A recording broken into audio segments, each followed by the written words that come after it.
Joining us live from Busan is Dr. Robert Edwin Kelly, American political analyst and a professor at Busan National University. Good afternoon. Thank you for being with us. Now, Kim Jong Un has pushed for a self-sufficient economy. Will you explain this for us? And is this as a feeling of more economic pressure due to the COVID-19 pandemic, or is this in response more to the rising tensions with South Korea? Well, North Korea has always been sort of a communist or sort of semi-socialist economy. It's not really very communist anymore, of course. It's more sort of corrupt, really. But, you know, North Korea has always sort of pursued autarky or sort of internal economic development without relying on trade very much. Part of this is because North Korea doesn't have very much to trade. It doesn't really produce a great deal that the world wants to import, and so the North Koreans are forced to sort of make a lot of things themselves domestically. As you mentioned in the report, the sanctions just make this problem worse, right? There are both UN sanctions and then bilateral sanctions from lots of countries around North Korea, including China. Even North Korea's economic relationship with the world goes through China. And so the North Koreans are constantly, North Korean political statements constantly stress this, right? That North Koreans have to find their own internal solutions and things like that. And there's really sort of no choice. They'd have to give up nuclear weapons to have a normalized economic relationship with the rest of the world, and they're probably not going to do that. So I think Kim Jong Un is sort of setting the course for the years, maybe even decades to come. Right. And as you've said, I mean, the North Korean economy is very weak. Standard of living is very low. Right. Kim has said that he wants to improve the standard of living. How does he propose to do this? Yeah, this is actually sort of a big debate, right? I mean, how can he actually do this if he doesn't repair relationships with the rest of the world? Probably the most important thing he could do is sort of not run the economy with so much corruption and cronyism and nepotism and the rest as his father did. His father really ran the economy right into the ground. He devoted huge resources to the military, which starved the civilian sector, particularly agriculture. One benefit to having nuclear weapons is that the North Koreans don't have to have a gigantic conventional military budget anymore because now they have nukes as sort of a shield, if you will. And so that should free up some resources to put into the weaker sectors. Again, I think agriculture is probably the biggie, just to make sure that the people in North Korea can eat enough. Something like 40% of North Koreans are sort of on the verge or in sort of like chronic semi-malnutrition. They're sort of frequently on the verge of malnutrition. And so that's really the key, right? And the reason is not because suddenly the North Korean elite cares about its population. It's because if you have a population that's on the verge of starvation on a regular basis, at some point you might have food riots and challenges to the regime. Right.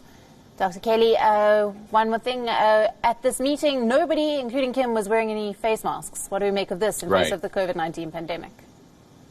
Yeah, I think that's probably for the same reason that Donald Trump doesn't wear a face mask, because it's a sort of symbol of strength and stuff like that, or sort of perceived as a symbol of strength and things like that. I think particularly for the rest of the world, where everybody's kind of terrified that COVID is sort of like spreading like wildfire in North Korea, it doesn't really have the hospital or medical capacity to respond to it if it really does sort of explode at the grassroots, which has been the fear, I think, for the last 6 months.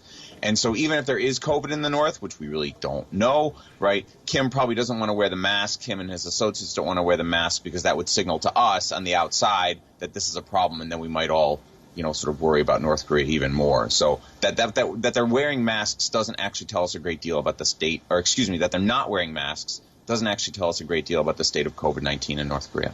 Right. Thank you very much for joining us. That was Dr. Robert Edwin Kelly joining us live for the latest on North Korea. He's an American political analyst and professor at Busan National University. Now, moving on to our next story, Minneapolis City Council has voted to dismantle and defund the city's police department following the brutal killing of George Floyd.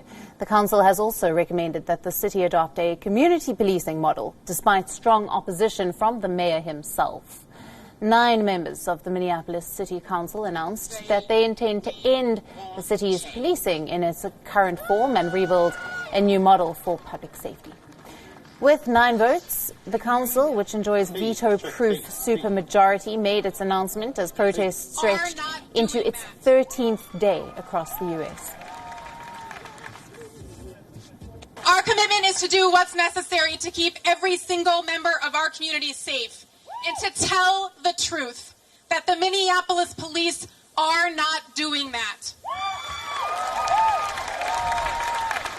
Our commitment is to end our city's toxic relationship with the Minneapolis Police Department, to end policing as we know it, and to recreate systems of public safety that actually keep us safe.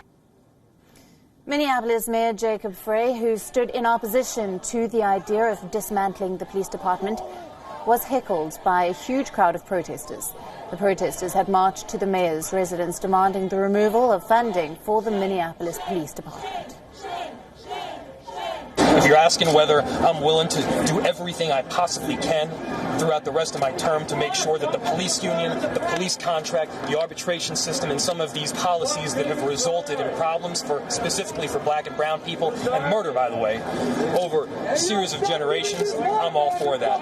I'm not for abolishing the entire police department, and I'll be honest about that too. After days of protests, President Trump has ordered the National Guard to start the process of withdrawing from Washington, D.C. Earlier, around 5,000 National Guard personnel were deployed across 11 states to ensure peace as protests over brutal killing of George Floyd took a violent turn. However, Trump's tweet did not specify whether all National Guard forces would be withdrawn or it would just be out-of-state troops that would be leaving. Meanwhile, in New York City, Mayor Bill de Blasio announced that the city would be lifting curfew spurred by violent protests against police brutality ahead of its schedule. Just more than 2 hours after the curfew had passed, thousands of demonstrators continued to march in Manhattan and Brooklyn. It is day 13 of the protests.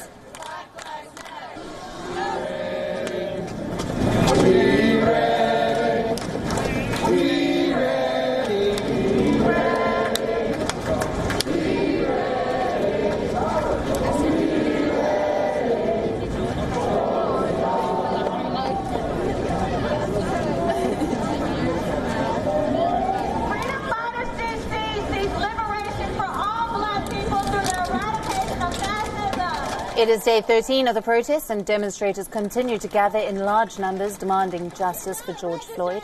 Despite experts' concerns about coronavirus spread, the crowds are seen defying social distancing rules, decrying police brutality and white supremacist ideology.